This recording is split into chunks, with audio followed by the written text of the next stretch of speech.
G'day everybody, back again, and we're still in Newbridge. We're outside of Newbridge Hotel in front of the Loddon River with Michelle. Michelle, how are you? I'm good, thanks. How are you? Yeah, really good. How long have you been here at Newbridge? So we moved here in July last year, just before the floods. July? Yeah. Where'd you come from? Other side of Ballarat. So you come from cold to decent. Yes. Yeah, I don't blame you moving away from that area because it's too cold anyway. Yeah. To come up to a nice small community. Mm. Have you found the community so far? It's a really good community. Everyone pulls together. We've probably seen it the most after the floods. Yeah. Everyone kind of pulled together and helped out those whose houses were affected. We helped, move out people who looked like their houses were going to be flooded. And then, the town's all chipped in, and we've had the big fundraiser, Rock Along the Loddon, just over the hall. All right. Did you bring a boat with you? No, we didn't. We probably should have. That's what Phil said too. Yeah, he said, now I'm going to invest in a boat or a canoe. But yeah, or even a surfboard, you'd be right.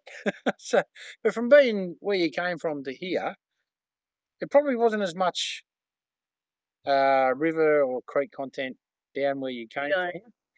To come up to somewhere here, you could chuck a line in the water. Mm. You just get in, you go dunk, otherwise you'll hit the trees on the other side. Yeah. How did the floods affect this side of the bridge compared to the other side, which is lower? Yeah, so this side of the bridge, it still had an effect. And, Phil, who you spoke to before, he's on this side of the bridge. So while the pub here, we're on the higher part of the bank, it does slope down on either side. So we were stranded here for a couple of days, couldn't get out. From a business perspective, we couldn't get any of our supplies in. So it was looking like the pub was going to run dry of alcohol at one stage. But you still had enough to keep yourself going. Yeah. So it was quite a significant impact on us. I mean, we were all warned that it was going to be a moderate flood. And it wasn't until about 2:30 in the morning we got the alert to say it was going to be major flooding above the 2011 levels. What were the 2011 levels? Did they tell you when you moved here? No. So I think we only got about a foot below the 2011 levels this time. So that would have been pretty high. Yeah, Phil was telling me that the water rose 1.5 metres in 10 minutes. Yeah, it went up really quickly. That's a lot of water. Yeah. So my husband and I, about 1 o'clock in the morning, we'd gone for a walk over the bridge. Well, you brought him with you. Yeah.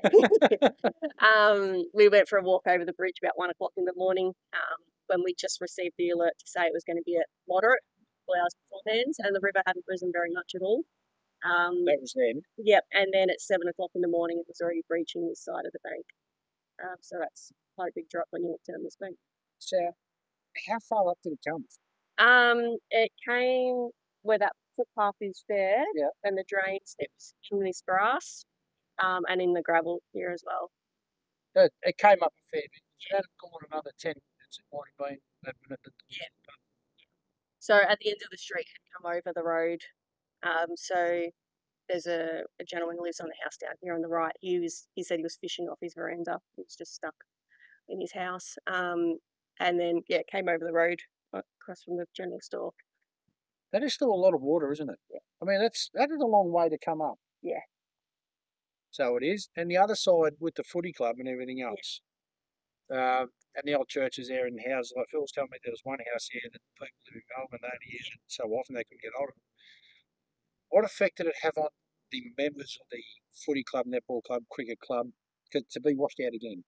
So obviously it's quite devastating for the whole community because the campground's closed. It's still closed now. They're still trying to repair the damage there. The footy club, I mean, we're coming into footy season now and they still can't play there. So besides general store and the pub's the main hub of any community, any day of the week. And then you got your general store, which people can go to get their milk and things and their bread and stuff. But besides those, the other main hubs of any community is their sporting teams, sporting communities, and it would have devastated them. Because I know the last floods, it wiped everything out. They had to try and find replacement premiership cups and trophies from cricket, netball and tennis clubs. And how much that would have been salvageable this time, if anything? I believe they had put all of their photos and all of their records, what they'd saved after the last floods, they digitised them, so they've got records of all of that. And a lot of their stuff they put up quite high, but they still have lost. That's because it came up to the level of the spouting on the roof. So they lost all of their merchandise, everything in there. Because I know the 2011 floods, the club rooms and that weren't as high as what they are now. No, they built quite high. And they built up levees and put them on levees, and it still came to the level that it hit of the guttering of what it did in 2011, and it's 3 feet higher. Yeah. That's a significant more amount of water. Yeah, so they had marked on the walls in there where the actual 2011 flood levels was, and then they marked again these levels, and it was about a foot lower, but yeah, it was still quite a lot. But having the digital the photos on digital records now, it's still not the same as the original. No, it's not. No. It's the same with the trophies that the different sporting teams have had over the years. Yeah. I don't know if they've been able to get replicas or made. Yeah, I things don't think like they're that. even at that stage yet. So, how long do you think it might take the community to help get the grounds up and the courts for them to play again? So they're hoping to start training there in the next couple of weeks, I believe. But they won't be able to play games there for a while until they get the change rooms obviously up and running. The big issue is just the insurances at the moment and dealing with them. So how much, with the local councils and the local government members and everything else, how much help do you think they've given to help with the sporting communities here in Newbridge and other damages that might have been incurred? Yeah, I'm not too sure how much. Obviously, we're not on those committees, so we don't know too much about how much assistance they're receiving from them. I do know that it's quite tricky for the committee over there.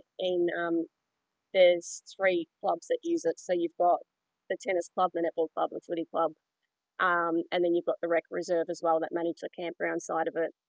They still have a cricket club? No, they don't have a cricket club. Yeah, that hasn't been there for a couple of years, I believe.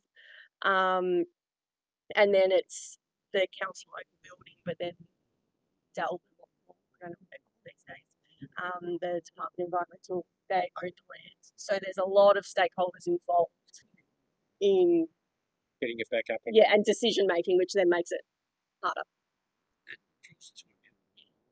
So with the tennis club, the netball club, and the footy club, until they can get the opportunity to play back on their home ground where they're comfortable, where are the teams going to be playing their games out of? So the tennis club have already done their season and they played. I'm not sure where they played, but they played elsewhere. The football and netball clubs have organised. They're doing it kind of a week by week thing. The first few games they're traded with the opposition and said, okay, we'll play it their away. Yep. So they're doing their away games at the start. Hopefully that they can then play all their home games towards the end of the year. Right. So I'm going to ask you a question. It's probably the hardest question you've ever been asked. Right? What does community mean to you? Coming from a bigger place to a smaller place and getting to know the locals and community, what does community mean to you? I think it means a group of people who wouldn't normally be connected coming together and helping each other out, and just whether it's listening to what they need, being an ear for them, listening, or any assistance, whether it's helping out at their homes, everything. Yeah. All right. So besides a pub being a meeting place for people, who can say good day to their mates and everything else like that,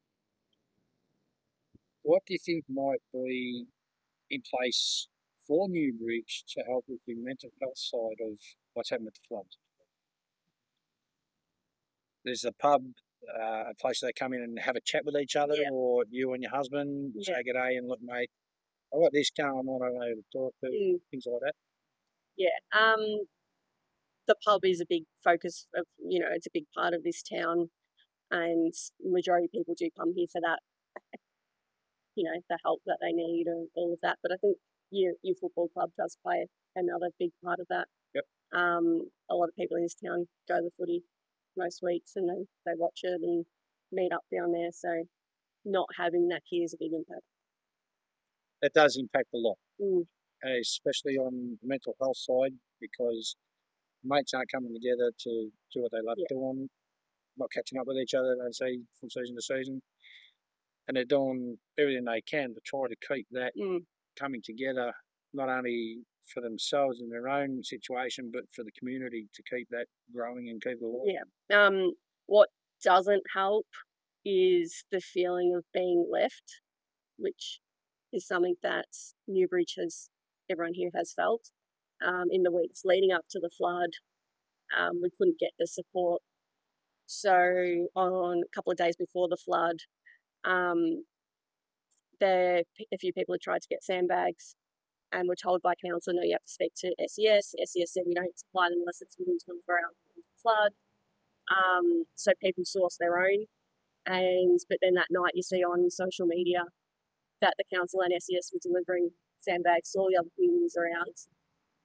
They couldn't come to a community that asked for them 3 or 4 days between. Yeah. But then we did end up getting a big truckload of crusher dust delivered into the car park here, but we just assumed they must be resurfacing the car park. And we found out a week after the floods that they had actually delivered sandbags to the CFA hall but didn't tell anyone. But no communication. No. So no one in town knew about it. And then the day of the floods, we get a phone call from the council at 2 o'clock in the afternoon when the river was peaking, asking if the news this was. And that's a bit slow. Yes. And we said, well, the river's peaking now. We've done what we can do. Oh, do you need sandbags? Well, it's too late for that. And we don't know how we're going to get them to you anyway because you're landlocked. So there was a lot of the town being forgotten. That's not good. No, it doesn't help with morale at all. Definitely not, and especially a small community like Newbridge. Like, how many people are in Newbridge? It's about 200. Yeah. That's not many people, but it's a tight-knit community. Yeah. And they'll come together when needed. Yeah, I mean, we live next door to the CFA and we didn't know that the bags were there. So, and from what everyone's told us with the 2011 floods, the sandbags were delivered to the pub because that's kind of the easy access to it. So, totally understandable. Why to live in halfway up the street? Yeah, we know it's there. Yeah. Anyway, Michelle, thank you very much. You're welcome.